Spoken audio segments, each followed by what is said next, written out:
আসসালামু আলাইকুম। প্রিয় দর্শক, গতকালকে আমি দৈনিক প্রথম আলোর একটা জরিপের কথা বলেছিলাম। সেই জরিপে তারা অনেকগুলো প্রশ্ন করেছিল এবং তারা একটা একটা করে প্রশ্ন নিয়ে আলাদা আলাদা রিপোর্ট করছে। কালকে কিছু করেছে, আজকেও কিছু করেছে। তো আজকে একটা রিপোর্ট আমার কাছে খুবই গুরুত্বপূর্ণ মনে হয়েছে। আমি কালকে এমনিও বলেছিলাম, সেই জরিপে একটা জায়গায় আমার খুবই খটকা লেগেছিল। সেটা হলো যে এই সরকারকে খুবই অপছন্দ করে এমন লোকের সংখ্যা তারা দেখিয়েছিল 3.2 ভাগ। আমি বলেছিলাম এটা হতে পারে না, কারণ আওয়ামী লীগের যত লোক ছিল, আওয়ামী লীগের যারা সমর্থক কর্মী যারা আছেন, নেতা যারা আছেন, তারা আমি যদি ধরেও নেই আপনাদের কথার কথা, তারা সবাই খুব দুষ্ট লোক ছিল, খারাপ লোক ছিল, চাঁদাবাজ ছিল, মানে সন্ত্রাসী ছিল, সব ধরে নিলাম।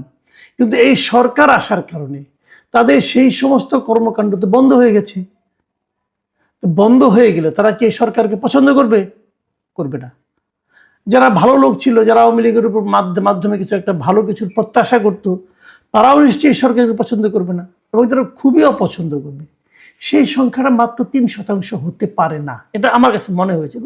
এটা নিয়ে আমি কালকে আলোচনা করেছিলাম। এই নিয়ে অনেক মন্তব্য পেয়েছি। যে সময় পাই কাল পরশু এই মন্তব্যগুলো নিয়ে একটা আলোচনা আমরা করব। কিন্তু আজকে আমি যেটা নিয়ে আলোচনা করছি, দেখুন, কালকে আলোচনা থেকে আমি এটা বলার চেষ্টা করেছিলাম যে এই জরিপটার মধ্যে হয়তো আওয়ামী লীগের লোকদেরকে খুব বেশি একটা ইনক্লুড করা হয় নাই, অথবা এই জরিপের আওয়ামী লীগের একটু বিপক্ষে গিয়েছে, আওয়ামী লীগের বিপক্ষে মতামতটা আছে এমন একটা প্রমাণের চেষ্টা করা হয়েছে। কিন্তু আমার ওই কথা যদি আমি সত্য ধরে নেই, তাহলে পরে আজকে যেটা নিয়ে আলোচনা করব সেটা আরো ভয়ঙ্কর মনে হচ্ছে আমার কাছে। সেটা কি, এটার নিউজটার মানে ওরা যা শিরোনাম করেছে প্রথম আলো, সেটা বলেছে নির্বাচনে আওয়ামী লীগকে চান না 28%, শর্তহীন ও শর্তযুক্তভাবে চান 69%। দেখুন, বিষয়টা কিন্তু আসলে একটু জটিল হয়ে গেল। যে 69% মানুষ বলতেছে যে তারা আওয়ামী লীগকে নির্বাচনে চান। এদের মধ্যে কেউ কেউ বলেছেন যে না, এই শর্তে চাই। শর্তগুলি কেমন? তাদের ক্ষমা প্রার্থনা করতে হবে, তাদেরকে বিচার করতে হবে, তারপরে চাই। আবার কেউ কেউ বলেছে না, কোনো শর্তই দেওয়া চলবে না, তারা নির্বাচন করবেন, এবং নির্বাচন করার পর যদি তাদের জনগণ প্রত্যাখ্যান করে তাহলে তার প্রত্যাখ্যাত হলো, না হলে তাকে নির্বাচনের বাইরে রাখার কোনো রকম গণতান্ত্রিক অধিকার এই সরকারের নাই। এটা অনেকে বলেছে। এখন সেখানে আমি একটা জিনিস, যেমন ওই প্রশ্নটা ছিল, আমি সেটা আপনাদের আরো ভেঙে ভেঙে বলি। প্রশ্নটা ছিল যে আগামী জাতীয় সংসদ নির্বাচনে গণ অভ্যুত্থানে পতিত দল আওয়ামী লীগের অংশগ্রহণ সম্পর্কে আপনার মতামত কি? দেখুন, প্রশ্নটার মধ্যে কিন্তু আওয়ামী লীগকে খুবই ছোট করে দেখানো হয়েছে যে গণ অভ্যুত্থানে পতিত দল, তার মানে আওয়ামী লীগ অবশ্যই গণ অভ্যুত্থানে পতিত হয়েছে, এটা নিয়ে আমার কোনো আপত্তি নেই। কিন্তু যখন 1 বছর 1.5 বছর পর যখন এই প্রশ্নটা করা হয়েছে, উত্তরদাতাকে আবারও স্মরণ করিয়ে দেওয়া হয়েছে যে এই দলটা কিন্তু গণ অভ্যুত্থানে পতিত। তার মানে এই দলের প্রতি আপনার সিম্প্যাথি না দেখালেও কোনো সমস্যা নেই, এই ধরনের একটা ইঙ্গিত কিন্তু প্রশ্নের মধ্যে আছে। সেরকম ইঙ্গিত থাকা সত্ত্বেও উত্তরটা কি এসেছে শুনেন। উত্তরটা এসেছে যে 27.8% উত্তরদাতা বলেছেন বিনা শর্তে আওয়ামী লীগকে ভোটে অংশ নিতে দেওয়া উচিত। আমি মনে করি এটাই আসলে আওয়ামী লীগের মূল সমর্থক।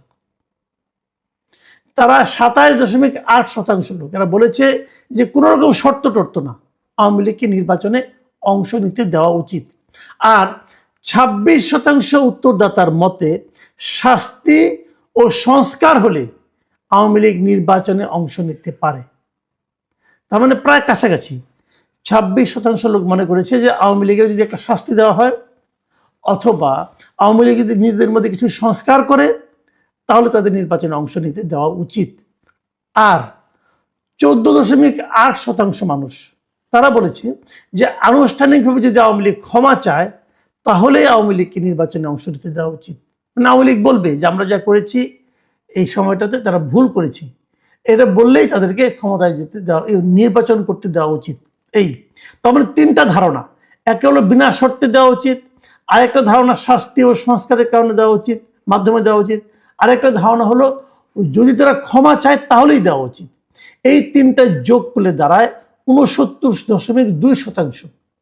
এখন এই 69.2% লোক বলছে যে আগামী নির্বাচনে তারা কিছু শর্ত দিয়ে অথবা শর্ত না দিয়ে যেভাবে হোক তারা আওয়ামী লীগকে নির্বাচনে দেখতে চায়।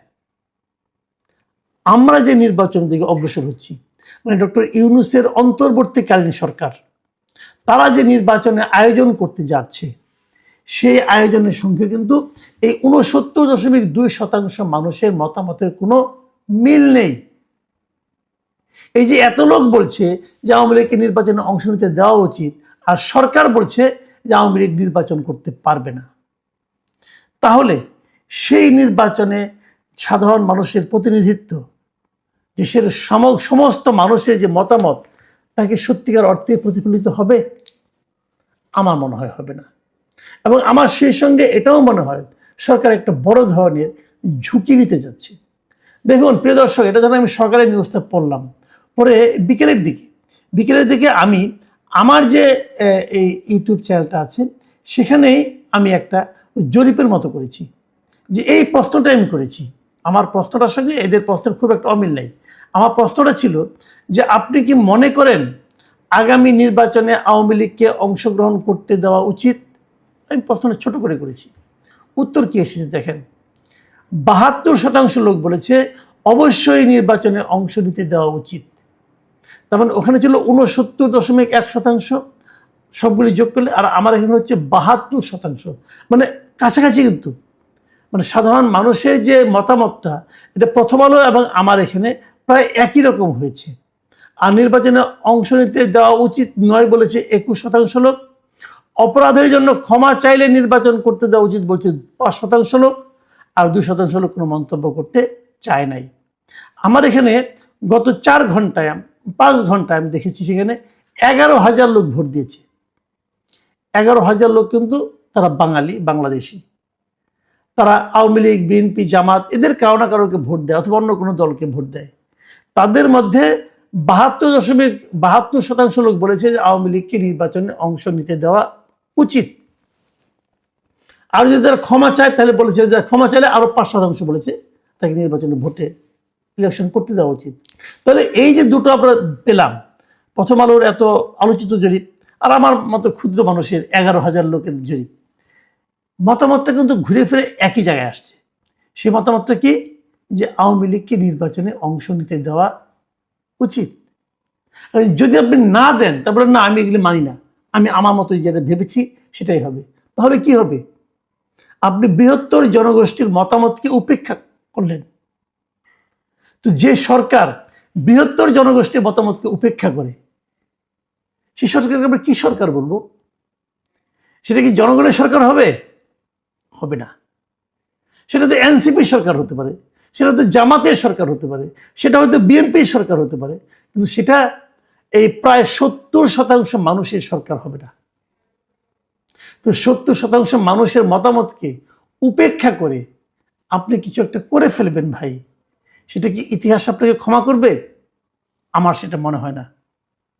আমি মনে করি, দেখুন আমি এখানে একটা কথা বলে নিই আপনাদেরকে, সেটা হলো এই প্রথম আলো যে রিপোর্টটা আমি পড়েছি, সেই রিপোর্টের নিচের দিকে আপনারা তো জানেন প্রথম আলোতে প্রচুর মন্তব্য থাকে, কিন্তু আমি আপনাদের যদি একটা যেটা মন্তব্যগুলো পড়ে শোনাই তাহলে আপনি বুঝতে পারবেন।